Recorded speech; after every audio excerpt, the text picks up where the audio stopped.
नमस्कार विद्यार्थियों। आज हम इस वीडियो में, जैसा कि हमने पिछले वीडियो में सार्क के बारे में जाना थोड़ा सा कि सार्क क्या है, सार्क का पूरा नाम क्या है और सार्क की क्या उद्देश्य है, इसके बारे में जाना, उस सार्क से संबंधित समितियों के बारे में जाना। तो इस वीडियो में हम जो है सार्क के विभिन्न सम्मेलनों के बारे में जानेंगे। तो आइए जानते हैं।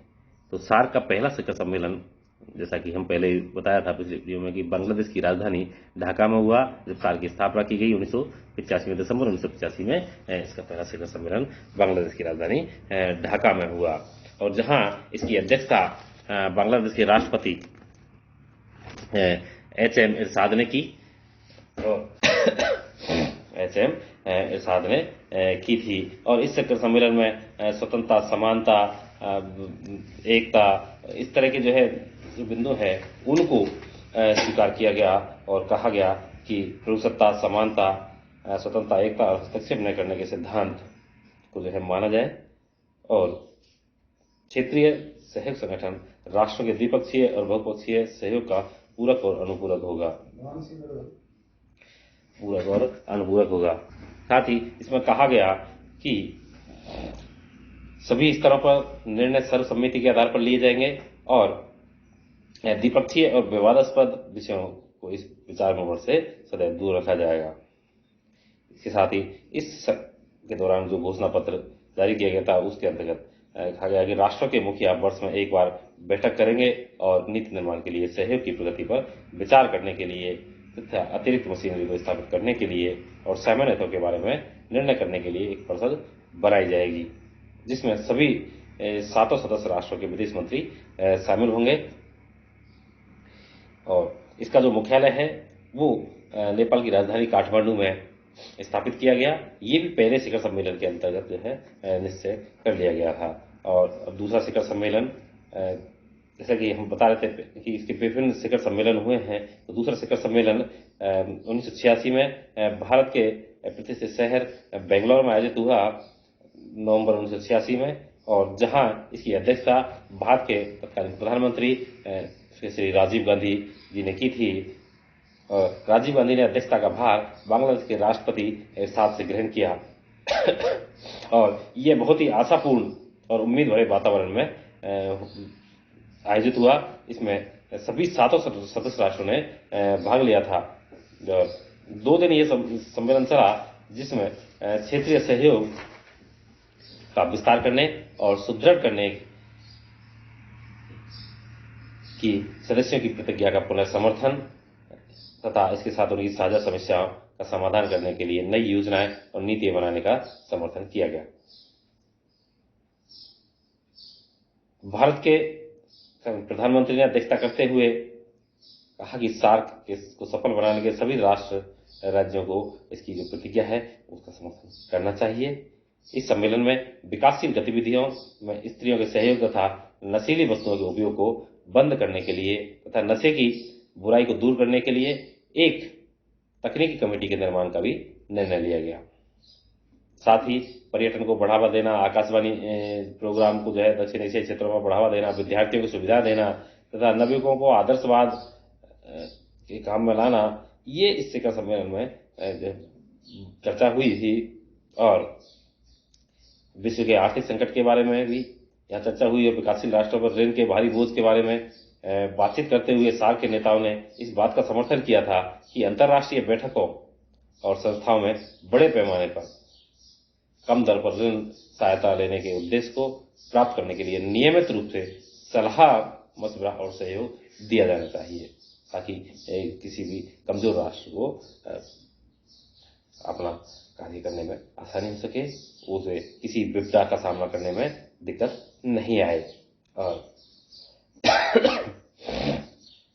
इसका एक स्थायी सचिवालय निर्माण की ओर कदम जो है द्वितीय शिखर सम्मेलन बढ़ाया गया और काठमांडू में स्थापित किए जाने वाले सचिवालय की भूमिका, कार्य और वित्तीय प्रबंध के बारे में एक दूसरे पर विश्वास किया गया और सार्क के विदेश मंत्रियों द्वारा उस पर हस्ताक्षर किए गए। और सार्क के पहले जो महासचिव नियुक्त किए गए थे वो थे बांग्लादेश के मिस्टर अबुल हसन, ये सार्क के पहले महासचिव नियुक्त हुए थे।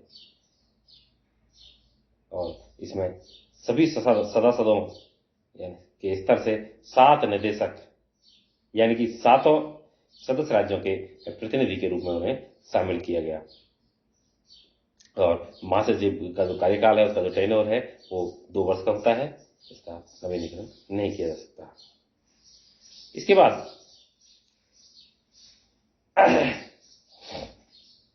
भविष्य में महासचिव सदस्य राज्य द्वारा अंग्रेजी अक्षर के क्रम अनुसार जो सिद्धांत है या क्रम का जो सिद्धांत है, उस सिद्धांत के अनुसार मनोनीत किए जाने का प्रस्ताव इसमें पास किया गया, जिसमें जैसे कि बांग्लादेश, भारत, भूटान, पाकिस्तान, नेपाल, श्रीलंका इत्यादि ऐसे क्रम वाइज अल्फाबेटिकल तरीके से जो ये किया गया, रोटेशन वाइज। और उसके बाद तीसरा शिखर सम्मेलन काठमांडू में हुआ, नेपाल की राजधानी काठमांडू में हुआ, जहां सभी 7 राष्ट्रों तथा सरकारों के मुखियाओं ने भाग लिया। और इस शिखर सम्मेलन में भारत ने केंद्रीय आर्थिक क्षेत्रों जैसे व्यापार, उद्योग, शक्ति तथा वातावरण में सहयोग देने का विचार रखा, जबकि बांग्लादेश ने बहुक्षेत्रीय निवेश सुविधा शुरू किए जाने का प्रस्ताव इसमें रखा। हालांकि इन दोनों ही प्रस्तावों को समर्थन नहीं मिला और अंतिम घोषणा में से शामिल नहीं किया जा सका।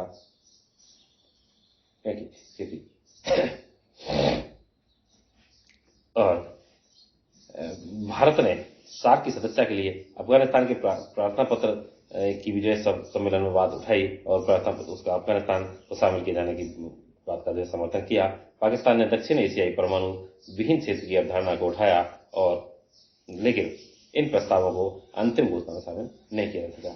चौथा शिखर सम्मेलन 1988 में इस्लामाबाद में आयोजित हुआ, पाकिस्तान की राजधानी इस्लामाबाद में आयोजित किया गया, जिसके अध्यक्षता तत्कालीन प्रधानमंत्री श्रीमती बेनजीर भुट्टो ने की। और इस सम्मेलन में महत्वपूर्ण आर्थिक समस्याओं के लिए सार्क का सहयोग प्राप्त करने के लिए प्रस्ताव को सामान्य रूप से स्वीकार किया गया।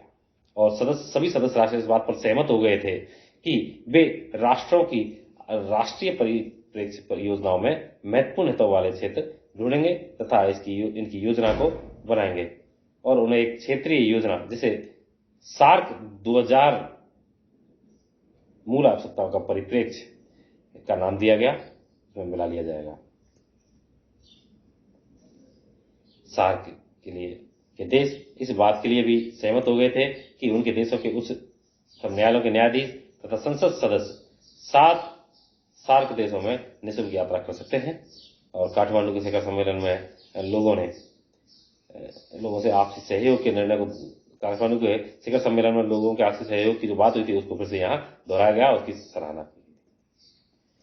और इसके बाद 5वां शिखर सम्मेलन मालदीव की राजधानी माले में हुआ, नवंबर 1992 में, नवंबर 1990 में। और इस सम्मेलन में सार्क नेताओं ने नशीले पदार्थों की तस्करी, आतंकवादी गतिविधियों और अंतर्राष्ट्रीय शस्त्र व्यापार के प्रति चिंता व्यक्त की। 1991 सार्क ईयर ऑफ शेल्टर और 1992 को SAARC year of the environment तथा 1993 को SAARC year of disabled persons के रूप में मनाने का निर्णय भी इस मालदीव के सम्मेलन में किया गया। और यह निश्चित किया गया कि अगला शिखर सम्मेलन, जो 6वां शिखर सम्मेलन कहलाएगा, वो श्रीलंका में होगा। तो 6वां शिखर सम्मेलन श्रीलंका में नवंबर 1991 में कोलंबो शहर में हुआ था, जो कि केवल एक दिन पहले अर्थात 6 नवंबर को ही स्थगित कर दिया गया। और यह निर्णय लिया गया कि अब यह किसी आगामी तिथि को होगा। तो उसके बाद फिर से यह सम्मेलन 21 दिसंबर 1991 को कोलंबो में संपन्न हुआ। इसमें क्षेत्रीय व्यापार का विस्तार करने की इच्छा की अभिव्यक्ति सभी सार्क देशों द्वारा व्यक्त की गई थी। और भारत के प्रधानमंत्री ने सार्क देशों की साझी आर्थिक सुरक्षा व्यवस्था स्थापित किए जाने का इसमें आह्वान किया। और क्षेत्रीय समस्याओं के हल के लिए क्षेत्रीय सहयोग के विकास पर सभी सार्क नेताओं ने फिर से इस सम्मेलन में बल दिया। नेक्स्ट 7वां शिखर सम्मेलन जो है अप्रैल 1993 में ढाका में संपन्न हुआ। इसमें परस्पर सहयोग के प्रण को फिर से दोहराया गया और सार्क देशों के विदेश मंत्रियों ने अंतर क्षेत्रीय व्यापार के उदारीकरण के लिए एक समझौता किया, उस समझौते पर हस्ताक्षर किए जिसे साप्टा के नाम से जाना जाता है, यानी कि South Asian preferential trade agreement, SAFTA. और साप्टा देशों ने अंतर्देशीय व्यापार में धीरे धीरे उदारीकरण करने का आह्वान किया और उन्होंने कहा कि साप्टा के अधीन वार्तालाप करने के लिए जल्दी ही आवश्यक कदम उठाए जाने चाहिए। साथ ही संघर्ष कार्य योजना, जो कि दक्षिण एशिया में गरीबी की दर को कम करने के लिए बनाई गई थी, व्यापार, वस्तु निर्माण और सेवाएं, पर्यावरण, जनसंख्या, आवास, बच्चों, नवयुवकों, विकलांगों, अपंगों, स्त्री विकास तथा प्रौद्योगिकी, आतंकवाद, नशीले पदार्थों के व्यापार तथा छोटे राज्यों की सुरक्षा और लोगों के साथ संपर्क, सार्क अध्यक्षों, सांसदों और दक्षिण एशिया विकास फंड यानी कि SADF के संबंध में बनाई गई थी और इसे इस सम्मेलन के अंतर्गत स्वीकार कर लिया गया। और नेक्स्ट 8वां शिखर सम्मेलन 1995 में नई दिल्ली में संपन्न हुआ और इसमें अंतर्राष्ट्रीय संधि की वकालत की गई, जिसमें परमाणु शस्त्रों के प्रयोग और प्रयोग की धमकी को समाप्त किए जा सके, इस बात को जो है दोहराया गया। इसमें बढ़ते हुए आतंकवाद की लहर पर चिंता व्यक्त की गई। सार्क द्वारा स्वीकृत आतंकवाद व क्षेत्रीय समझौतों को लागू करने के लिए सदस्यों द्वारा उचित और आवश्यक कानून निर्माण किए जाने का भी आह्वान किया गया। 1995 के वर्ष को गरीबी समाप्ति का सार्क वर्ष के रूप में मनाए जाने की बात भी यहां की गई थी, यानी कि SAARC year of poverty reduction. और सार्क के शिखर सम्मेलन से पहले उपमहाद्वीप के विदेश मंत्रियों का सम्मेलन 30 अप्रैल 1995 को हुआ, जिसमें साप्टा के समझौते को लागू करने और सार्क को अपनी आर्थिक भूमिका निभाने के योग्य बनाने का प्रयास किया गया। इसके बाद 9वां शिखर सम्मेलन 8वें शिखर सम्मेलन में ही यह बात की गई कि 2005 तक साप्टा यानी कि साप्टा के स्थान पर साप्टा की स्थापना कर दी जाएगी, यानी कि जिसे south Asian free trade area कहा गया। तो पूरे दक्षिण एशिया क्षेत्र को एक तरह से व्यापार के क्षेत्र में फ्री घोषित करने की बात यहाँ की गई और 2005 में बोले कि इसकी स्थापना कर दी जाएगी। ये निश्चय जो है 8वें शिखर सम्मेलन में किया गया। और 9वां शिखर सम्मेलन मई 1997 में मालदीव की राजधानी माले में संपन्न हुआ और विभिन्न मुद्दों पर वार्तालाप के बाद एक संयुक्त घोषणा जारी की गई, जिसमें दक्षिण एशिया मुक्त व्यापार क्षेत्र यानी कि साप्टा की सन 2001 में स्थापना के लिए प्रयासों को तेज करने की घोषणा की गई। पहले इसकी स्थापना के बारे में, जैसा कि पिछले सम्मेलन के बारे में हमने बताया कि 8वें सम्मेलन में कहा गया कि 2005 का लक्ष्य निर्धारित किया गया कि 2005 में इसकी स्थापना कर दी जाएगी, लेकिन इस सम्मेलन में कहा गया कि 2001 में ही इसकी स्थापना कर दी जाए। तो इस शिखर सम्मेलन में एक समूह प्रमुख व्यक्तियों का यानी कि प्रमुख व्यक्तियों का एक समूह EPG एमिनेंट पर्सन ग्रुप की स्थापना करने का भी निर्णय लिया गया। भारत, पाकिस्तान, नेपाल, बांग्लादेश के स्त्री समूह द्वारा की पहल के आधार पर सार्क देशों ने यह निर्णय लिया कि स्त्रियों की खरीद फरोख्त या बेचने को समाप्त करने के लिए अपने क्षेत्रों के कानूनों में आपसी संशोधन किए जाएंगे। इसके बाद 10वां शिखर सम्मेलन जुलाई 1998 में आयोजित हुआ, जो कि 98 में आयोजित हुआ। कहाँ? ये जो है श्रीलंका की राजधानी कोलंबो में। और इसकी जो मेन वो थी, क्योंकि 1998 में किए गए परमाणु परीक्षण पर चिंता भी यहाँ व्यक्त की गई कि भारत और पाकिस्तान द्वारा 1998 में परमाणु परीक्षण का किए गए। भारत में जैसे पोखरण में जो है अटल बिहारी वाजपेयी सरकार के समय परमाणु परीक्षण किए गए थे, इधर पाकिस्तान ने भी परमाणु परीक्षण किए गए थे। तो उस सत्र छाया में ये सम्मेलन आयोजित हुआ। फिर भी सार्क देशों के दक्षिण एशिया में आर्थिक विकास, क्षेत्रीय आर्थिक एकीकरण, विकास के लिए सहयोग, साप्टा की ओर प्रगति आदि महत्वपूर्ण साझे हितों के संबंध में इसमें वार्तालाप किया गया और एक साझी घोषणा की गई, जिसमें यह कहा गया कि सभी परमाणु शस्त्र धारक देशों को प्रभावी निःशस्त्रीकरण की दिशा में कार्य करना चाहिए। और उसके बाद 14वां शिखर सम्मेलन जनवरी 2002 में आयोजित हुआ और ये सम्मेलन जो है नेपाल की राजधानी काठमांडू में हुआ। ये 3 दिवसीय सम्मेलन था, लेकिन 2 दिवस में ही ये समाप्त कर दिया गया, क्योंकि पाकिस्तान के राष्ट्रपति जनरल परवेज मुशर्रफ 4 जनवरी को समय पर नहीं पहुंच सके।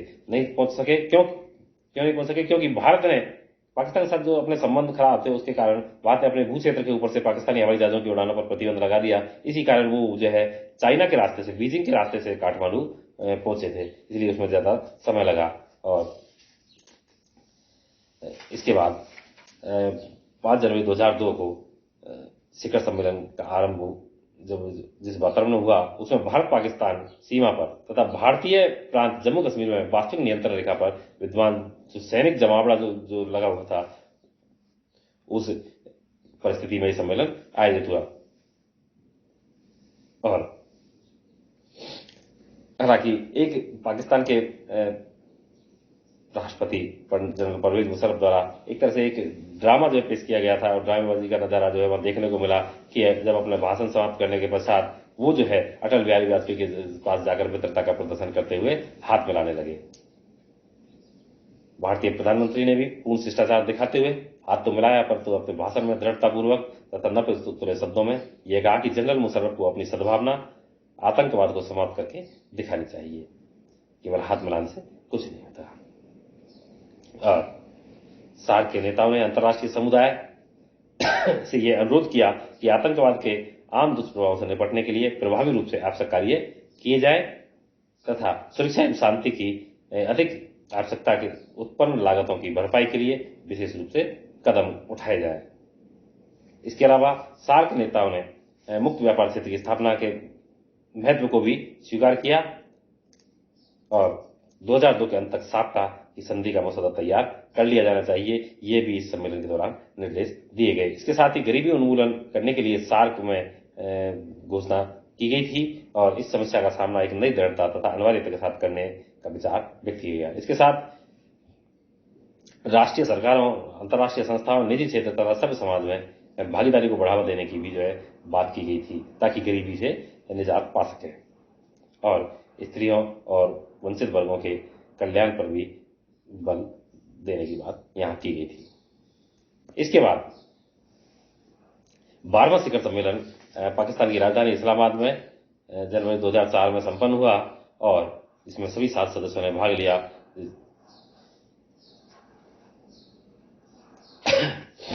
और सार्क के अधिक व्यापक और गहन आर्थिक सहयोग संगठन के रूप में आवश्यक कार्य करने के लिए इस सम्मेलन के दौरान मार्ग प्रशस्त किया गया। इस सम्मेलन के अवसर पर सार्क देशों के विदेश मंत्रियों की एक बैठक हुई, जिसमें 2 प्रमुख मुद्दों पर आपसी सहमति बनाई गई थी। ये मुद्दे थे आतंकवाद की समाप्ति के संबंध में क्षेत्रीय सहयोग के लिए एक अतिरिक्त संलेख की स्वीकृति,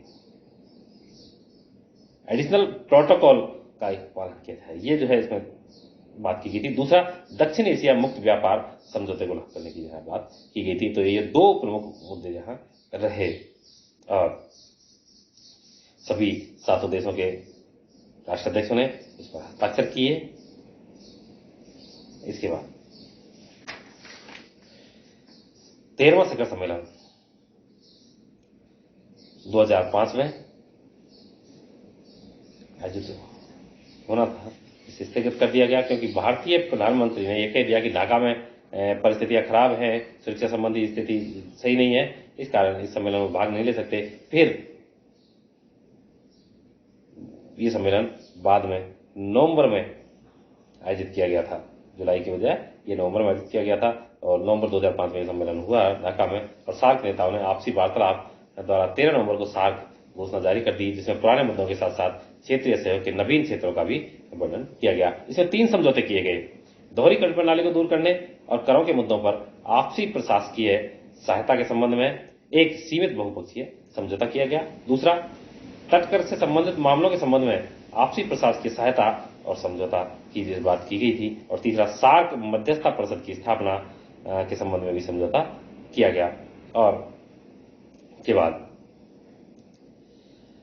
1 जनवरी 2006 से साप्ता समझौता लागू करने को दक्षिण एशिया आर्थिक संघ के निर्माण की दिशा में भी एक कदम उठाया गया।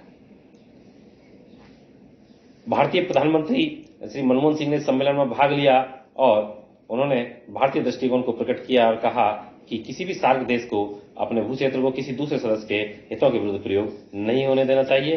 सीमा पार आतंकवाद को रोकने की उन्होंने बात की कि किसी भी स्थिति में इसको बर्दाश्त नहीं किया जाएगा, सहन नहीं किया जाएगा और दो पक्षीय आधार पर तीसरे देशों को पारगमन सुविधाएं देनी चाहिए दक्षिण एशियाई देशों द्वारा। ये बात इसमें उन्होंने मनमोहन सिंह ने कही और साप्टा को लागू करने के लिए पूर्ण रूप से वचनबद्ध है भारत, ये बात उन्होंने दोहराई और उन्होंने कहा कि एक उच्च स्तरीय परिषद की स्थापना भी सार्क के अंतर्गत की जानी चाहिए। आपदा प्रबंधन की तैयारी के लिए भी भारत ने इस सम्मेलन के दौरान यह पेशकश की थी कि वह सार्क केंद्र की स्थापना के लिए तैयार है। और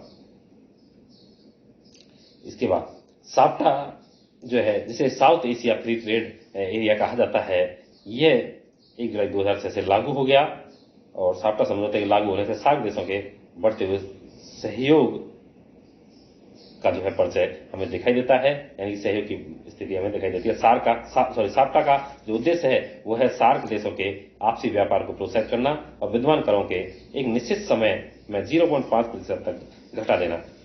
लेकिन इसके साथ ही प्रत्येक सदस्य को अपनी एक नकारात्मक सूची बनाने की छूट भी दी गई थी, परंतु यह नहीं माना गया कि 2016 तक सार्क देश अपने व्यापार संबंधों में सभी व्यापारिक रुकावटों को समाप्त कर लेंगे।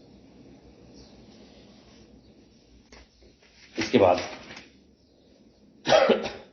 साप्टा में हालांकि अनेक कठिनाइयां ही, पाकिस्तान ने अभी तक न तो भारत को MFN का दर्जा दिया, ये बार बार में ये विवाद का मुद्दा बना रहा है, तो ये स्थिति दिखाई दे रही है आपस में दोनों के मध्य विवाद लंबे समय से चला रहा है। नेपाल में भी राजनीतिक अस्थिरता की स्थिति, माओवादी हिंसा, इसने भी जो इसको जो है रोक के रखा है। तो इस तरह से दक्षिण एशिया क्षेत्र में कई आतंकवाद ने भी जो है इस बात को जो है बढ़ने से रोक दिया। इसके बाद 14वां शिखर सम्मेलन 3 से 4 अप्रैल 2007 नई दिल्ली में आयोजित हुआ और भारत अगले 1 वर्ष के लिए इसका अध्यक्ष बना। पहली बार इस शिखर सम्मेलन की एक महत्वपूर्ण बात यह है कि चीन, जापान, संयुक्त राज्य अमेरिका, यूरोपीय संघ और दक्षिण कोरिया को इस शिखर सम्मेलन के दौरान पर्यवेक्षक की हैसियत से शामिल किया गया। पर्यवेक्षक की हैसियत से उन्होंने इसमें भाग लिया और अफगानिस्तान को भी जो है इस सम्मेलन के दौरान सार्क का 8वां सदस्य बना दिया गया और इस प्रकार 8 सदस्य इस सम्मेलन के दौरान थे। अभी तक 7 सदस्यों ने भाग लिया था, लेकिन अब 8वां सदस्य जो है अफगानिस्तान हो गया और 14वें शिखर सम्मेलन में एक नई शुरुआत भी देखने को मिली और इसने बातचीत करने वाले सम्मेलन के स्थान पर कार्य करने की ओर झुकना चाहिए, इस बात पर जो बल दिया कि केवल बातचीत से काम नहीं होता, अमल में होना चाहिए। घोषणा पत्र का जो भी है उसको अमल में लाना चाहिए, कार्य किया जाना चाहिए, तभी सार्क की उपयोगिता सिद्ध हो सकती है। ये बात जो है इस शिखर सम्मेलन के दौरान की गई और यह प्रण दोहराया गया सभी सार्क सदस्य देशों द्वारा कि व्यापारिक और आर्थिक सहयोग बढ़ाने के लिए सभी मिलकर के कार्य करेंगे और साप्टा के घेरे में सेवाओं को शामिल किए जाने के बारे में भी सहमति बनाई गई तथा निवेश को विकसित करने तथा सुरक्षित करने के लिए समझौता प्रक्रिया तेज करने का निर्णय लिया गया। और इसमें मुख्य रूप से इस सम्मेलन के जो निर्णय लिए गए वो थे खाद्य सुरक्षा के संबंध में निर्णय लिया गया था, खाद्य फूड बैंक की स्थापना के संबंध में, आतंकवाद और अपराध गतिविधियों को रोकने की बात इसमें की गई थी। साप्टा को संपूर्ण रूप से शीघ्रता से लागू करने की दिशा में सभी कदम उठाएंगे, ये बात इसमें की गई और सेवा, निवेश तथा क्षेत्रीय सहयोग को बढ़ावा देने के लिए आपसे समझौते किए जाएंगे, ये बात इसमें की गई। इसके अलावा दक्षिण एशिया के लोगों के लाभ के लिए एक दक्षिण एशियाई यूनिवर्सिटी की स्थापना करने की बात इस सम्मेलन के दौरान की गई थी। और इसके बाद 15वां शिखर सम्मेलन 2008 में आयोजित हुआ। यह श्रीलंका की राजधानी कोलंबो में हुआ और सार्क के सभी 8 सदस्यों ने इसमें भाग लिया, जिसमें अफगानिस्तान, बांग्लादेश, भूटान, भारत, मालदीव, नेपाल, पाकिस्तान और श्रीलंका सभी शामिल थे।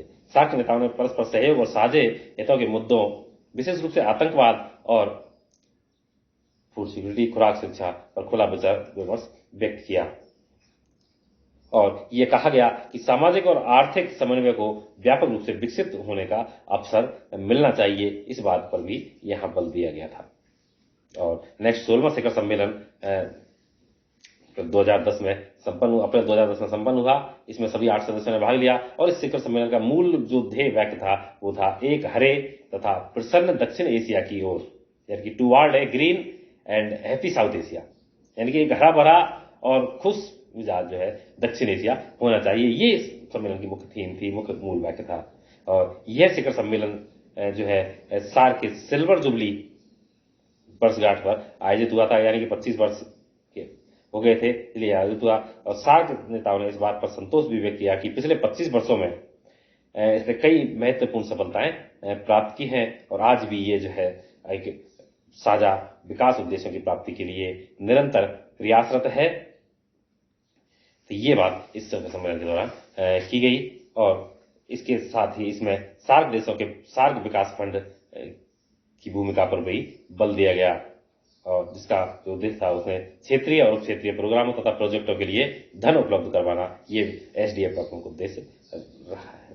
16वें शिखर सम्मेलन में एक बार इस बात पर फिर से बल दिया कि गरीबी और फूड सिक्योरिटी यानी कि खुराक शिक्षा की चुनौतियों का सामना करने के लिए तालमेल सभी देशों में दृढ़तापूर्वक स्थापित करने की बहुत ही आवश्यकता है और कृषि विकास के लिए भी सहयोग करने की बहुत बड़ी आवश्यकता है। इसलिए इसके बाद 17वां शिखर सम्मेलन 2012 में आयोजित हुआ, 2011 में आयोजित हुआ। ये मालदीव के शहर आडू में या आदू में जो है आयोजित हुआ। इस सम्मेलन के दौरान 3 क्षेत्रों की पहचान जो है की गई, जिसमें सार्क के सदस्य आपसी सहयोग विकसित कर सकते थे। ये 3 क्षेत्र थे: व्यापार, यातायात और आर्थिक एकीकरण। और सार्क नेताओं ने इस सम्मेलन के दौरान जो समझौते किए वो इस प्रकार थे कि राष्ट्रीय आपदाओं का सामना करने के लिए एकदम कार्रवाई का समझौता, अनुपालन करने संबंधी बहुपक्षीय समझौता किया जाए, क्षेत्रीय मापदंडों को लागू करने के लिए समझौता किया जाना चाहिए। तो इस प्रकार ये आदू घोषणा को जो है सभी सार्क देशों ने अपनाया। और उसके बाद 18वां शिखर सम्मेलन नेपाल की राजधानी काठमांडू में 2014 में आयोजित हुआ और अध्यक्षता नेपाल के प्रधानमंत्री सुशील कोइराला ने की थी। यह अध्यक्षता उन्होंने मालदीव के राष्ट्रपति अब्दुल्ला यामीन से ग्रहण की थी। और उन्होंने नेपाल के प्रधानमंत्री कोइराला ने सार्क शिखर सम्मेलन में अपने संबोधन में कहा था कि अब समय आ गया है जब हम ये निर्णय करें कि हमने आने वाली पीढ़ी को किस प्रकार सार्क को सौंपना है। इस बात पर विशेष ध्यान दिया जाना चाहिए। और इस सम्मेलन का प्रतिनिधित्व भारत की ओर से प्रधानमंत्री नरेंद्र मोदी ने किया और उन्होंने प्रमुख एवं नेतृत्वपूर्ण भूमिका इस सम्मेलन में निभाई। इस सम्मेलन का केंद्रीय आधार वाक्य जो था वो यह था कि शांति तथा समृद्धि के लिए गहन एकीकरण होना चाहिए। और इसके बाद इस सम्मेलन में प्रधानमंत्री नरेंद्र मोदी ने इस बात पर बल दिया कि एक समृद्ध क्षेत्र बनाने के लिए सभी सार्क सदस्य देशों को आपसी विश्वास, सहयोग स्थापित करना होगा, तभी ये क्षेत्र समृद्ध हो सकेगा। अपने भाषण में दक्षिण एशिया क्षेत्र के बारे में उन्होंने 5 स्तंभों की बात की। व्यापार बढ़ावा दिया जाए, निवेश को भी जो है बढ़ावा दिया जाए, सहायता तथा प्रत्येक क्षेत्र में सहयोग किया जाना चाहिए। इसके अलावा लोगों में संपर्क स्थापित करना, ये 5 स्तंभों के बारे में प्रधानमंत्री मोदी ने बहुत ही जोर इसमें दिया और बिना बाधा के व्यापक संपर्क व्यवस्था निरंतर अस्तित्व में आनी चाहिए, ऐसा इन्होंने कहा। और इसके बाद 19वां शिखर सम्मेलन जो पाकिस्तान राजधानी इस्लामाबाद में आयोजित होना था नवंबर 2016 में, वो जो कैंसिल हो गया क्योंकि भारत ने इसका बायकॉट कर दिया। और 20वां शिखर सम्मेलन श्रीलंका की राजधानी कोलंबो में आयोजित हुआ, जो कि वर्चुअल तरीके से आयोजित हुआ, जिसमें विशेषकर कोविड-19 से निपटने के लिए सामूहिक प्रयास करने की बात जो दोहराई गई, आपसी सहयोग की बात दोहराई गई और इसके अलावा जो पूर्व उद्देश्य जो थे उनको भी इसके दौरान पूर्ण रूप से दोहराया गया। तो ये सार्क के विभिन्न शिखर सम्मेलनों के बारे में जाना। अब जो है सार्क की प्रासंगिकता, इसकी उपयोगिता के बारे में हम अगली कक्षा में अध्ययन करेंगे। नमस्कार।